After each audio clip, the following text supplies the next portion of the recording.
Alright, so welcome back to the second tutorial. Now I hope you guys have downloaded the file which I instructed in the previous one. I have my setup right here, so let's go ahead and install it. Just say yes to the command prompt message which you might not see in the video, right?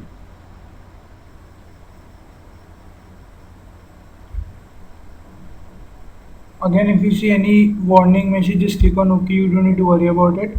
So here we are at the installation wizard. The installation is very basic, still I will just guide you once. Just click next. Leave everything by default. As you can see, PHP is mandatory, right? So you don't need to worry about it. Leave everything as it is. Click on next. Select the folder wherever you want to install. The best would be the default location again. Make sure you uncheck this box right here, because this would install another application which is not really required at the moment.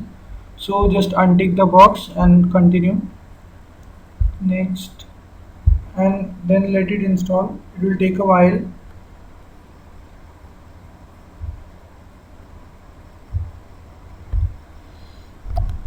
Right, so finally the installation is completed.